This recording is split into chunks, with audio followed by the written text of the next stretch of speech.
Hello and welcome back to the Pelvic Floor Challenge. Today is day 2 and we're going to be taking a look at the strength of your lateral hip muscles, which are the muscles along the sides of your pelvis that wrap around a little bit to the back.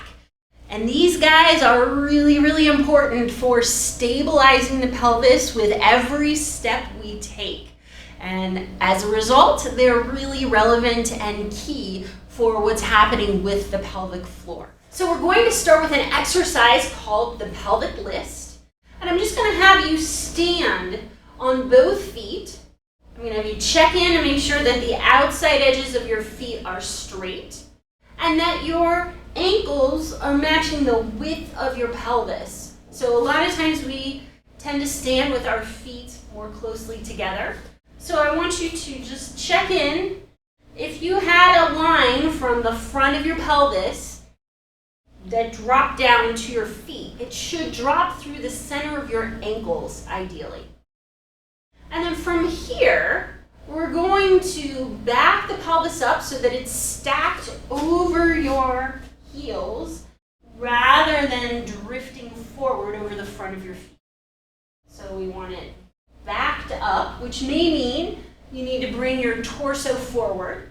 So if you're used to standing like this, you're going to need to back the pelvis up and bring the rib cage and torso forward, which probably will feel a little slumpy if you're used to standing back like this, but your back will really appreciate not having to be so tense.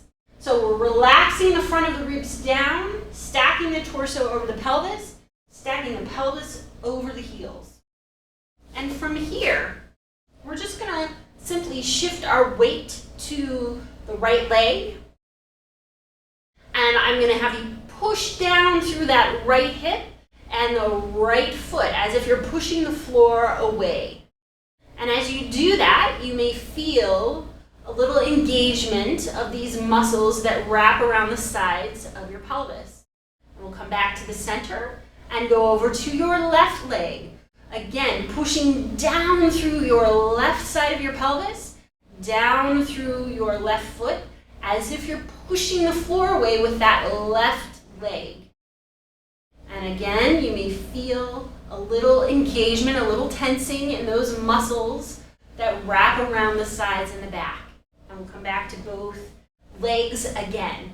Now this time, I'm going to have you grab either a book or a yoga block if you happen to have that handy. We just want something that's going to elevate you off of the floor a little bit. So you're going to stand on that. If you are feeling a little wobbly, use a wall or a chair to help with your balance. And I'm just going to have you stand on that one foot on the block or book. And again, we've got that foot in a relatively straight position. We've got the pelvis backed up over the heel, not drifting forward. And from here, I want you to just explore what is it like if you lift your opposite foot off of the floor and you're balancing just on one leg. What is it like to feel these muscles on the sides of your hip have to work to stabilize you and help you keep your balance? And do you notice you feel really unsteady? Do you feel pretty stable? Are you having to really clench with your glutes or your quads or your shoulders or jaw to keep yourself upright? Or do you feel pretty stable on this standing leg? Also notice, are your knees bent? And if they are, can you straighten them so that both knees are straight? And then we're going to come to the other side, so we'll explore what our left side is like. So we're stepping onto the elevated surface with our left foot, outside edge of the foot straight, pelvis backed up over the heel. And when you feel ready, we're going to lift the opposite foot off of the floor so that we're standing just on our left leg. And notice what it's like on this side. So my left foot today is feeling a little more wobbly through the ankle. I'm definitely not as steady on this left side compared to my right side. And I'm counterbalancing with my leg a bit.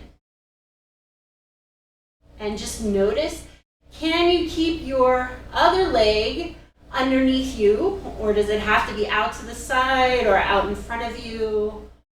Are you able to keep your arms relaxed down by your side, or are they up?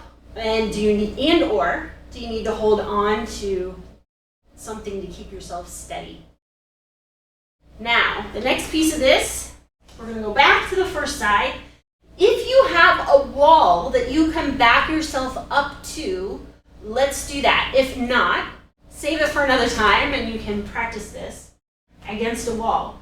Ideally, I want you to be backed up enough that your glutes are in contact with the wall. So your heel will still be a little bit away from the wall, but I want your glutes to be resting on the wall.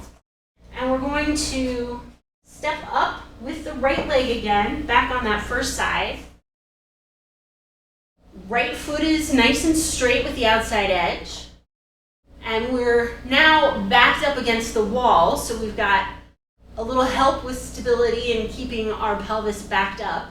And I just want you to notice on this side, what is it like through are you maintaining contact with the left and right glutes? Or are you twisting one way or the other? And most likely, if you're standing on your right leg, the thing that's most common is to twist towards your left. So you might lose contact with your right glute.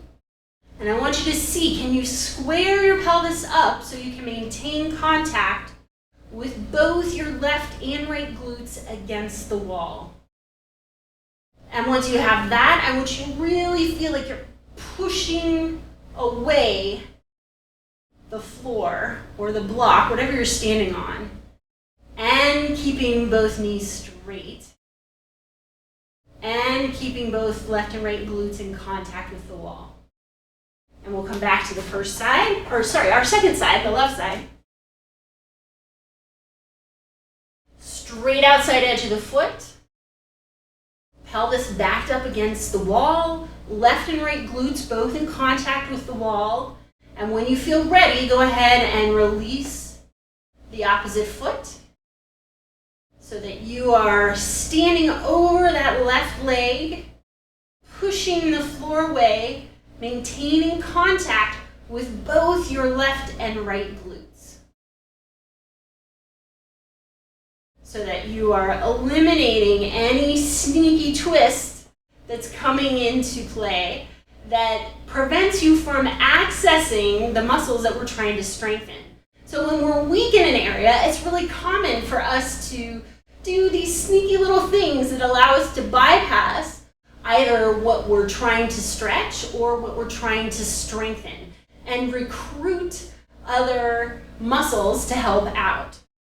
And by using the wall and by keeping in mind different parameters, we're able to hone in more effectively on strengthening what we're trying to strengthen so that we can get more effective at what we're doing and get better results. So just notice, what's it like when we take the pelvis twist out of the equation? And we'll come back. So that's one way of getting a sense of what the strength through your lateral hip muscles is like and whether or not it is able to stabilize and support your pelvis. If you found this to be particularly challenging, and even if you didn't, I encourage you to do more of this because strengthening these muscles is extremely beneficial for your pelvic floor. Now, this is something you can do with or without the block, so you can do like we did in the very beginning, just shifting your weight over one leg, and you can also take it a step further and push down enough to float the opposite foot off of the floor. And the same thing on the other side. I like using a block because that's one way to get the foot off the floor if you don't quite have the strength to do it yet without being on an elevated surface. I encourage you to incorporate this exercise once again throughout your day as much as possible. It's a great thing to do if you have to wait in line. And enjoy reaping the benefits of strengthening your lateral hip muscles.